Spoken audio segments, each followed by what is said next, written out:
A melhor meditação é com objeto ou sem objeto? Com sinais, sem sinais, com características, sem características?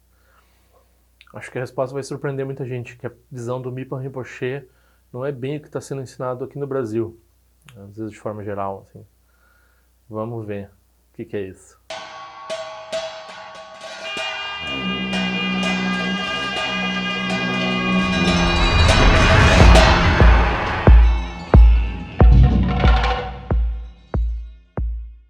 Cartões, por favor, envie o seu endereço de correspondência aqui para esse e-mail.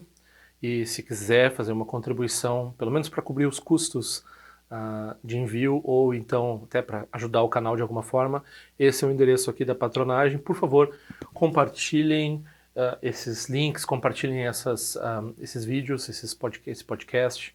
Peçam para as pessoas assinarem, curtam os vídeos, comentem. Se o comentário for um pouco provocador, manda e-mail, que aí tem a tendência de eu modero o comentário e respondo por e-mail. Se é que vocês veem algum mérito no que eu estou fazendo aqui, por favor, ajudem a divulgar. Obrigado. Então, bem-vindo se você está vendo o primeiro vídeo do Farol da Certeza. Esse aqui é o 27º vídeo que a gente está analisando, fazendo um estudo dessa obra do Mipan Rinpoche. Essa é a terceira questão, não precisa fugir, não precisa assistir os outros. Se quiser, assiste os outros 26, né? São duas questões que a gente tratou até agora. E agora eu estou começando a terceira. Hoje eu vou fazer uma apresentação fora do texto, apenas tentando explicar mais ou menos o que eu acho que é essa questão, que é a questão se a melhor meditação é a meditação que tem um objeto ou que não tem um objeto. Essa confusão aqui ela está diretamente ligada a uma história muito famosa dentro dos ensinamentos tibetanos, que foi quando o Zen, né, na forma do Chan chinês, que depois virou Zen no Japão, tentou entrar no Tibete. Né? Então, eles fizeram uma licitação pública para ver qual é que era as tradições, quais eram as tradições budistas que iam ensinar no Tibete, se elas eram realmente quentes, né? E esse professor do Chan, chamado Roshan Mahayana, ele participou de um debate com o Kamalashila, né? Normalmente é descrito como o debate entre os instantaneístas e os gradualistas, ok? Embora, faz sentido falar isso, mas o problema maior com o Roshan Mahayana não era exatamente esse negócio de iluminação instantânea, né? Então o Roshan Mahayana perdeu e o Zen, né, não foi ensinado, nunca foi ensinado no Tibete. Embora, né, tenha hoje em dia a erudição que fala que certas ideias do Zen penetraram o Tibete, algumas práticas e assim por diante. Uma grande discussão que tem, que não tem nada a ver com o texto que nós vamos tratar, mas que é importante dizer aqui, que tem a ver com a tradição Zen, que está vicejante no mundo desde foi a primeira tradição budista que se aferrou à modernidade, né? Porque a tradição Theravada tinha alguma conexão, assim, as pessoas traduziam os textos e assim por diante, mas o Zen veio viver aqui de uma forma mais efetiva, veio estabelecer os ensinamentos, com toda aquela confusão de que eu já falei no texto do Zen Canalha do Steve Jobs, né? Eu vou botar o link na descrição, que tem essa distorção da filosofia alemã com base no Zen, e tem a ver um pouco com essa questão do Roshan Mahayana. O Roshan Mahayana, eu acho que ele representa parte do pensamento do Zen. Então, o Zen, desde aquela época até hoje, ainda guarda alguma coisa do Roshan Mahayana. Não é que o Roshan Mahayana ensinasse fosse todo o Zen, ou fosse a melhor parte do Zen. Mas eu acho que tem não dá para dizer assim que apenas, alguns eruditos vão dizer, não, ele apenas estava ensinando o que, do ponto de vista deles, ele achava que era Zen, e ele estava errado. Então, o que ele estava ensinando não era bem Zen. E outros vão dizer, não, ele estava ensinando o Zen e o Zen não entrou no Tibete porque ele era ruim mesmo, não pôde. Eu acho que aqui a visão a visão correta, ela é mais qualificada. Então, essa ideia que a gente considera errônea existe no Zen, mas ela não é a melhor parte do Zen. E hoje muitos professores tibetanos reconhecem realização dentro do Zen, até os dias de hoje. Né? Então, o Shojang Trungpa Rinpoche, o Dzong Sartyense Rinpoche, de forma geral, e o Zen vai concordar com isso, a realização é rara. Né? Então, por todo lado, dentro do Zen, bastante rara. Então, tem muita coisa que é ensinada em termos do Zen que não tem aquele valor todo, né, que se poderia dizer. Ok. Então, essa é uma resposta qualificada e que, né, eu tenho que estabelecer toda a minha admiração pelo Zen para poder falar desse obstáculo a meditação, que é um exemplo que sempre volta. Então, vários professores vão falar, se você ficar fazendo assim, vai ser que nem o tal do Rashan. E o Roshan Mahayana, que é esse professor Shan que não conseguiu entrar no Tibete, é um exemplo máximo de um tipo de meditação errada que não conseguiu entrar no Tibete e você deve evitar ao máximo, ok? Então, essa meditação do Roshan Mahayana, ela é basicamente essa ideia bem popular, que você vai encontrar assim como igualdade. As pessoas acham que isso é o budismo, né? Que é uma coisa assim de nada mental, ausência mental, ok? Então você não tem bem e mal, você não tem conceitos, você não tem nada na mente, você não tem nenhum ponto de referência. Esse nenhum ponto de referência não ele tem um pouco assim de decreto. Essa é a diferença do não ponto de referência do Madhyamaka, né? Então é meio assim, é meio um objeto, é uma objetificação de uma ausência de referências. Então se tornam, a pessoa medita como se fosse um objeto inanimado, como se fosse uma pedra, ok? Ela não tem nenhum tipo de impulso, intenção, não tem nenhum conteúdo mental e assim por diante. É um harakiri mental, né? Então, os professores na filosofia falavam que tem esse harakiri mental. A pessoa abdica da sua condição de ser que tem uma mente, assim. Você até tem essa expressão não mente, né? Então é não mente. Isso está ligado a distorções que tem dentro do Zen. Então, como eu disse, no Zen canalha do Steve Jobs, está ligado também ao fascismo japonês, que foi apoiado pelo Zen e assim por diante. Então, tem um histórico de problemas dentro dessa ideia também no Japão e provavelmente também na China. Então, o Zen sempre lidou com esse problema aí. No Tibete ele não entrou. Daí não entrou também a parte boa do Zen, né? Mas tudo bem. Essa coisa de ausência de conceitos, a ausência de conceitos nesse sentido, assim, de um nada mental, vai produzir dois tipos de consequência na sua prática de meditação. Um renascimento como o reino dos deuses, na melhor das circunstâncias, e na pior das circunstâncias você renasce um animal. Então você está praticando para renascer no samsara e renascer um animal. E você está dizendo que a sua prática é a própria realização do Buda.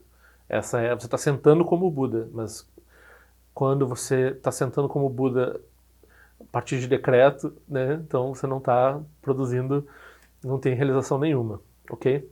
Isso é um tipo de meditação que pode acontecer, ok?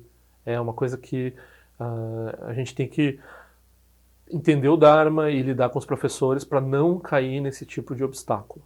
Isso pode ser confundido com essa meditação não estruturada, além dos objetos, o que a gente chama de além dos... Né, quando a gente está falando aqui, além dos não conceitual, a primeira ideia que a pessoa tem, porque a pessoa fez um pouquinho de meditação, é que tem aquela ruminação grosseira, agitação grosseira, que tem muita coisa acontecendo na mente quando logo que a pessoa senta, né? Então a pessoa precisa praticar várias dezenas de horas para isso naturalmente passar, né? Então esse objeto conceitual aí, essa ruminação grosseira, esse daí realmente não é o objeto da meditação, mas também tentar apenas silenciar isso não é uma prática. Quando a gente está falando da meditação ter um objeto, a gente também não está falando, aqui nesse caso aqui, a gente não está falando dos objetos convencionais da shamatha, né? Então, algum órgão dos sentidos, meditar nos sons, meditar em algum objeto no campo visual, meditar na sensação táctil da respiração, ou na presença do corpo, ou na estabilidade do corpo, e assim por diante. Esses tipos de objetos que a pessoa pode ter quando ela está fazendo prática para aprender a estabilizar, né? Para lidar com esses obstáculos grosseiros como essa conceitualização, essa agitação forte e também o torpor muito forte, né? Então a pessoa está praticando mindfulness, ela lembra, na verdade eu estou focando nessa pedrinha aqui na frente, então eu viajei um pouco aqui pensando um monte de coisa, eu volto para a pedrinha. E ela está treinando esse foco mental, né?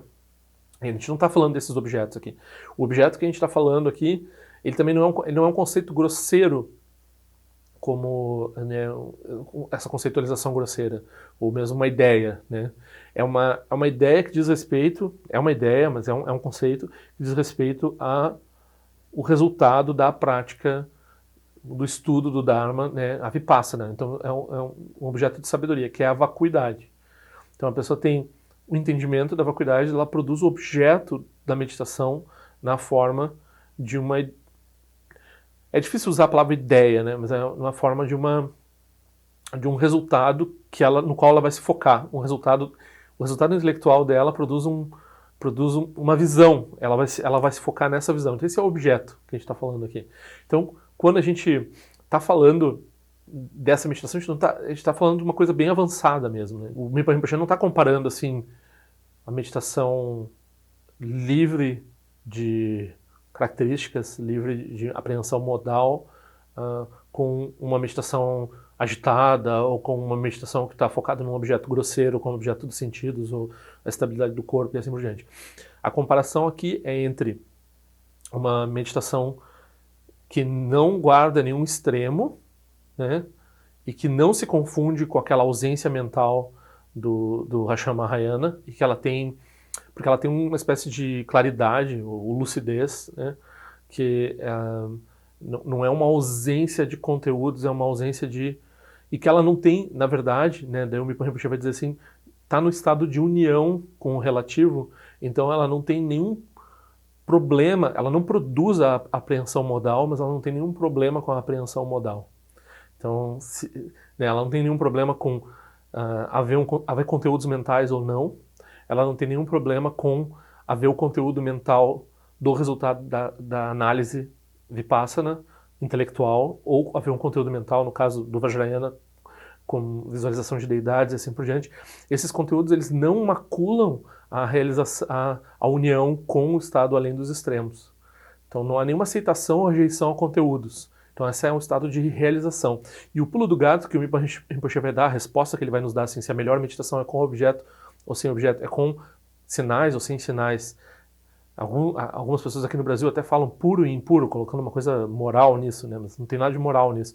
Então, se a meditação ela vai ser além dos extremos, ou se ela vai vir a partir de uma apreensão, por exemplo, a negação, né? Ou a afirmação, ou ambas ou nenhuma, alguma das apreensões modais, né? Alguma dos 4 modos de analisar as coisas, depende do quê? Se a pessoa é capaz de praticar além dos extremos e além, com lucidez, além de qualquer fixação ou qualquer coisa, aí a apreensão modal não é um problema para ela, mas ela também não precisa da apreensão modal. Ela pode praticar de qualquer jeito. Então aí ela está livre para praticar como quer que se configure, ok? Isso para pessoas que têm muita capacidade, a maioria de nós, eu, você e assim por diante, a gente precisa da apreensão modal. Então, meditar com o objeto aqui é melhor. Qual é o objeto? O objeto é o entendimento da vacuidade, é o estabelecimento da visão, é o estabelecimento do Dharma e assim por diante. Então, você no caso do Vajrayana, visualizar mandalas, visualizar deidades, produzir algo com a sua mente.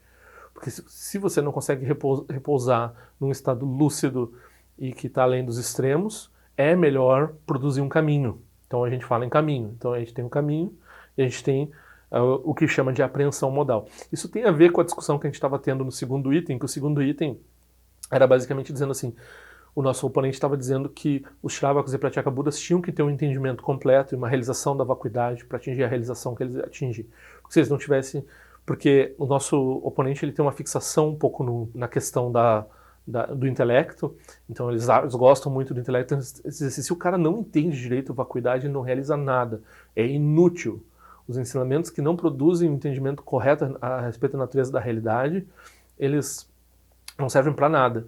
E o que a gente estava dizendo sobre os Shravakas e Pratyeka Budas, na nossa versão, que é contrária da deles no Dharma, é que eles realizam vacuidade sem chegar na análise última. Então eles entendem a vacuidade dos agregados até o ponto em que eles se transformam em partículas indivisíveis de espaço, ou se transformam em instantes discretos de tempo. Então, a partir dali, eles não analisam. E a gente vai dizer que isso, ou seja, eles chegarem numa análise que produz um objeto ainda, né, que eles chamam de vacuidade, mas a gente diz, não é vacuidade, isso é só ausência de eu, porque você tem ainda essas partículas aqui para resolver, ainda tem esses momentos de tempo. Então, isso daí é o que a gente chama de sinais, características, né? Então, ele chegou numa afirmação. A afirmação, né, que ele produziu é que não existe o eu porque existe partículas. Então, ele afirmou. Então, tem uma apreensão modal, ou seja, tem uma característica, tem um sinal, ok? Tem muita confusão com relação a essa palavra, né, sensing, né? Apreensão modal, apego a características, fixação a sinais, etc. Nossa, acho que pouca gente fala. Em português, eu não vi ainda alguém falando cogentemente sobre isso.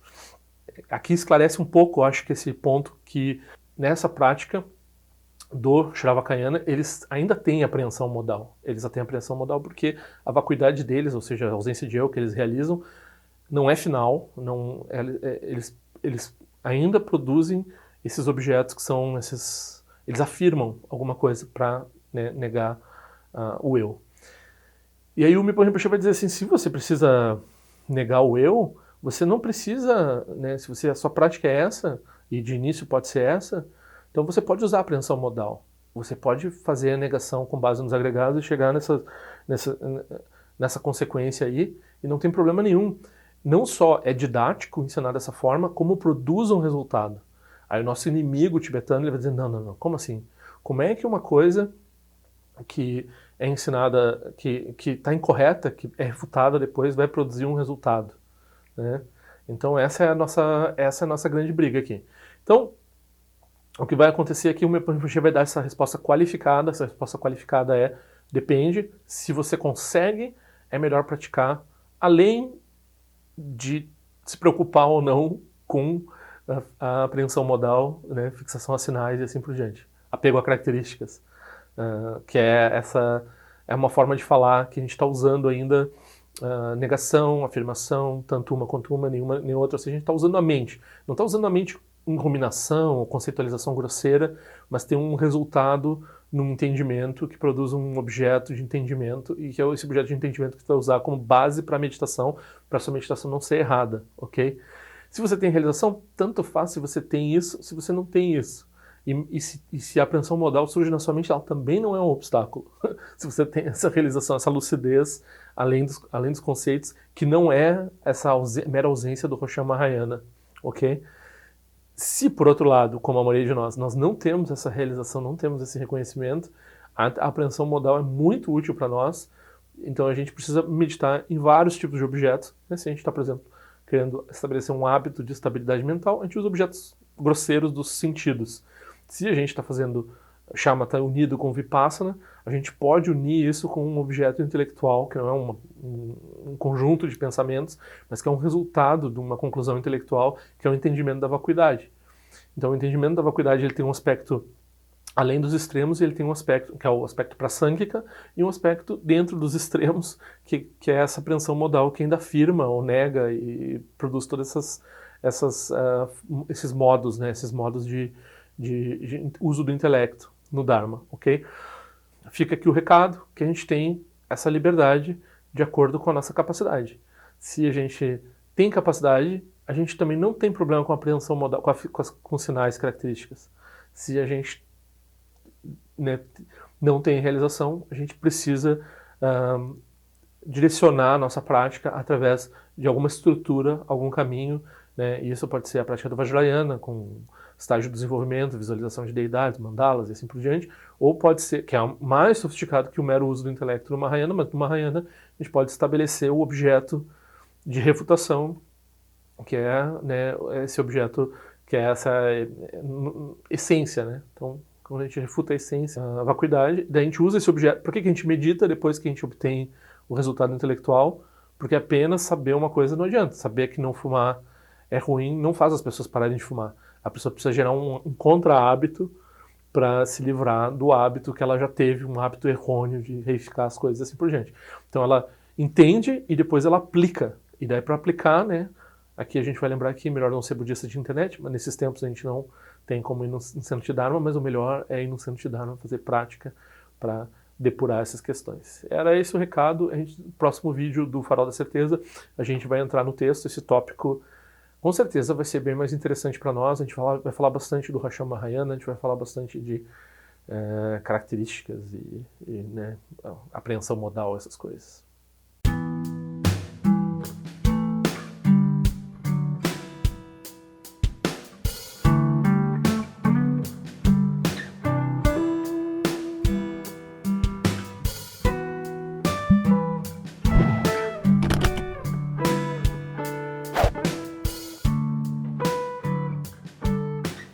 Ei, não esquece de se inscrever no meu canal, é importante para mim. Clica na sinetinha para receber a notificação e se quiser se inscreve no meu boletim informativo de forma que eu ando fazendo, que eu ando pensando. Também para contribuir de alguma forma com esse canal, esse é o endereço. Eu espero que em breve nós nos vejamos na prática do Dharma. Ao longo de minhas muitas vidas e até este momento, todas as virtudes que tenho alcançado, inclusive o mérito gerado por esta prática e todas as que vier a conseguir, ofereço para o bem-estar dos seres sencientes. Possam a doença, a guerra, a fome e o sofrimento diminuir para todos os seres, enquanto sua sabedoria e compaixão aumentam nesta e em vidas futuras. Possa eu claramente perceber todas as experiências como sendo tão insubstanciais como o tecido do sonho durante a noite e imediatamente despertar para perceber a manifestação de sabedoria pura no surgir de cada fenômeno. Possa eu rapidamente alcançar a iluminação para trabalhar sem cessar pela liberação de todos os seres.